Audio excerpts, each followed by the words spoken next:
நேர்கள் அனைவருக்கும் வணக்கம். தமிழ் தலைவாஸ் தெலுங்கு டைட்டன்ஸ் மேட்ச் நடந்து முடிஞ்சிருக்கு. தமிழ் தலைவாஸ் அப்படியே ஒவ்வொருத்தங்களையா புடிச்சு அப்படி ஊதி தள்ளியிருக்காங்க அப்படின்னு சொல்லணும்.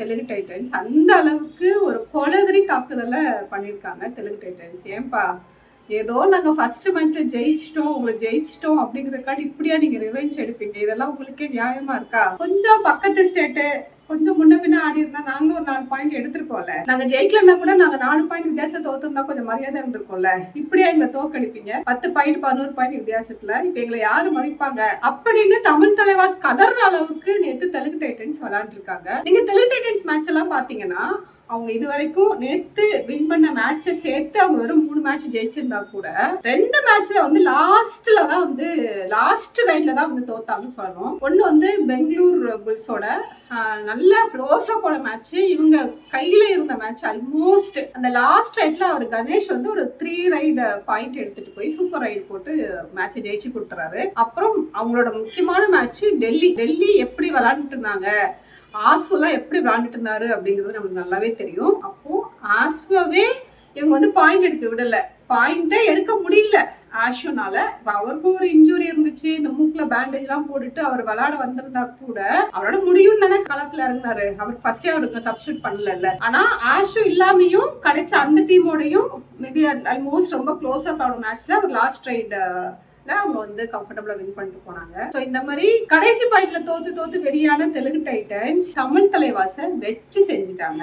எங்கேயுமே வந்து தமிழ் தலைவாச வந்து ரெக்கவர் ஆக முடியுங்கிற ஒரு ஃபீலே இல்லைங்க. நான் வந்து 10 மினிட்ஸா பிரேக் பண்ணி சொல்றேன் பாருங்க. ஃபர்ஸ்ட் 10 நிமிஷத்துல தெலுங்கு டைட்டன்ஸ் வந்து 13 பாயிண்ட்ங்க, தமிழ் தலைவாஸ் வெறும் 4 பாயிண்ட். அது ஏதோ போனா போதுன்னு கொடுத்த மாதிரி இருந்துச்சு. டக்குன்னு பண்ணி அந்த ஒரு ஃபர்ஸ்ட் 10 நிமிஷத்துல ஒரு ஆல் அவுட் வேற. அதுல வந்து அர்ஜுன் தேஸ்வால் அவர் போன ரைடு 6, எடுத்த பாயிண்ட் 2, இவ்வளவுதாங்க. 6-2 இதுதான் ஃபர்ஸ்ட் 10 மினிட்ஸ்ல அர்ஜுன் தேஸ்வால் எடுத்த பாயிண்ட். அதுல என்ன ஆச்சுன்னா அவர் வந்து பேக் ஹோல்டு போட்டே புடிச்சிட்டாங்க ஈஸியா. அது வந்து ரொம்ப எவிடென்டா தெரிஞ்சது. அவரால் அந்த பேக் ஹோல்ட்ல இருந்து எப்படி தப்பிக்கிறதுன்னு தெரியல, அதை எப்படி சமாளிச்சு ரைடு எடுக்கிறதுன்னு தெரியல. அப்புறம் வந்து மத்த ரைடர்ஸ் சப்போர்ட் இல்ல, அவங்க சூப்பரா விளையாண்டாங்க. அதெல்லாம் வச்சு எடுத்துட்டு போகும்போது தெலுங்கு டைட்டன்ஸ் வந்து ரொம்ப பெருசா தெரிஞ்சாங்க. வந்து விளையாட வந்த மாதிரியே இல்ல, அதாவது தெலுங்கு டைட்டன்ஸ் வந்து விளையாட வந்த மாதிரியே இல்ல, ஏதோ வாக்கிங் வந்தோம் அந்த மாதிரி இருந்துச்சு. தமிழ் தலைவாசா ரொம்ப கஷ்டப்பட்டு விளையாண்டு அவங்களால எந்த புள்ளியும் எடுக்க முடியல அப்படிங்கிற ஒரு ஃபீல் இருந்துட்டே இருந்துச்சு.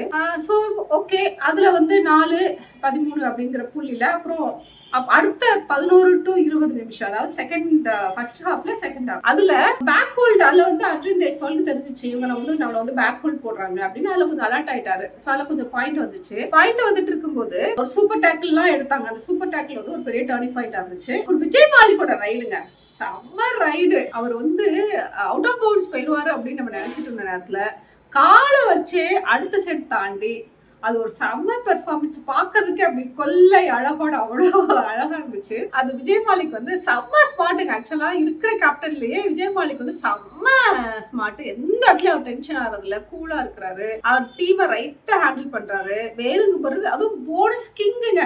போனஸ் எப்படி போடுறாரு அப்பா, அப்படி கண்ணுல ஒத்திக்கலாம் அந்த அளவுக்கு போனஸ் போடுறாப்புல நம்ம விஜய் மாலிக். சோ நம்ம அடுத்த 11 to 20 மினிட்ஸ் நம்ம தமிழ் தலைவாஸ் பெர்ஃபார்மன்ஸ் பாத்தீங்கன்னா நம்ம வந்து ஃபர்ஸ்ட்ல வந்து 4 பாயிண்ட் எடுத்திருந்தோமா, அதுல இருந்து இன்னும் 2 பாயிண்ட் எடுத்து அடுத்த 10 நிமிஷத்துக்கு 6 பாயிண்ட் எடுத்திருந்தோம். இதுதான் நம்மளோட பெர்ஃபார்மன்ஸ் ஃபர்ஸ்ட் 20 மினிட்ஸ்ல. இதுல இன்னொரு பியூட்டி என்னன்னா நம்ம வந்து அர்ஜுன் தேஸ்வால் டிஎஸ்பி செமையா ரைட் பண்ண போறாரு, செமையா டீம் வின் பண்ண வைக்க போறாரு அப்படின்லாம் நம்ம வந்து கனவு கண்டுட்டே இருக்கும்போது அர்ஜுன் தேஸ்வால் வெளியில போனவரை உள்ள மீட் எடுக்கிறதுக்கு ஆள் இல்ல. அர்ஜுன் தேஸ்வால் வெளியில இருந்துட்டே இருக்காரு. ஆக்சுவலா இந்த ஹோல் மேட்ச்லயே பாத்தீங்கன்னா மொத்தம் 40 நிமிஷம் மேட்ச்ல ஆல்மோஸ்ட் 20 நிமிஷம் வெளியில இருந்திருப்பாருங்க. 20 நிமிஷம் வெளியில இருந்திருக்காரு அப்படின்னா அவரால் எத்தனை ரைடு போயிருக்க முடியும், எத்தனை பாயிண்ட் எடுத்துக்க முடியும்? சோ அப்போ ஹாஃப் ஆஃப் த மேட்ச் அவர் விளையாடலன்னு அர்த்தம்.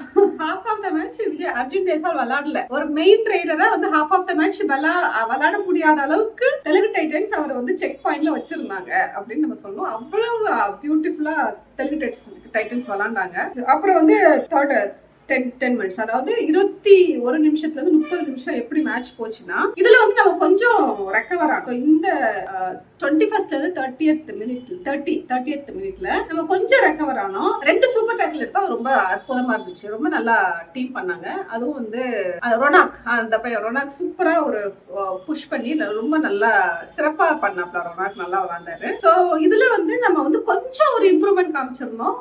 ஆனா அப்புறமும் 10 பாயிண்ட் நம்மளால எடுக்க முடிஞ்சது. அவங்க வந்து ஒரு 11 பாயிண்ட் எடுத்தாங்க. அதுல வந்து கொஞ்சம் ஈக்குவலா போனோம், கொஞ்சம் பக்கத்துல போனோம். முன்னாடி எல்லாம் வந்து ரொம்ப தள்ளி இருந்துச்சு.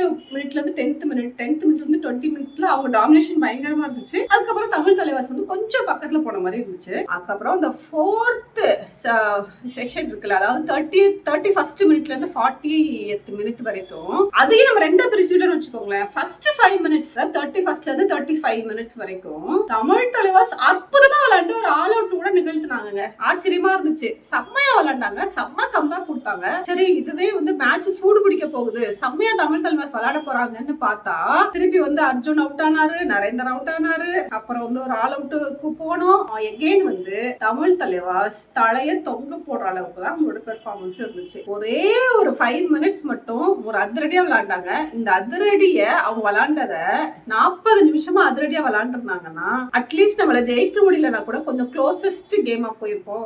ஆனா நம்மளால அதை பண்ணவே முடியல. ஆனா தமிழ் தலைவாஸ் ஒரு ஆல் அவுட் நிகழ்த்தினாங்க தெலுங்கு டைட்டன்ஸோட. அதுக்கப்புறம் அவங்க அதுக்கப்புறம் புது பிளேயர்லாம் நாங்க ட்ரைனிங் கொடுக்குறோம்ப்பா, நாங்க வந்து புது பிளேயர்ஸ் எல்லாம் கண்டுபிடிக்கிறோம்னு சொல்லிட்டு புது பிளேயர்ஸ் எல்லாம் இறக்க ஆரம்பிச்சிட்டாங்க. மேட்ச் முடியும் போது அந்த கோச் அவரு சஞ்சீவ் பலியானா அவரோட பேச பார்க்கவே முடியலங்க. ரொம்ப வருத்தமா இருந்துச்சு. ஒரு கோச் அவரோட டீமை செட் பண்ணிருப்பாரு. அந்த டீம்ல கண்டிப்பா ஒரு முக்கியமான பிளேயரா பவன் இருந்திருப்பாப்ல. பவனை நீங்க இன்டிசிப்ளின் சொல்லிட்டீங்க. இப்போ இந்த மேட்ச் தோத்துருக்காங்க, இதுக்கு யாரை இன்டிசிப்ளின் நீங்க சொல்ல போறீங்க அப்படின்னு தெரியல. ஆனா நம்ம வந்து அருள் ஆனந்த் ராஜ் இப்பதான் தமிழ்நாடு பிளேயர், அவரை வந்து இறக்கிருக்காங்க.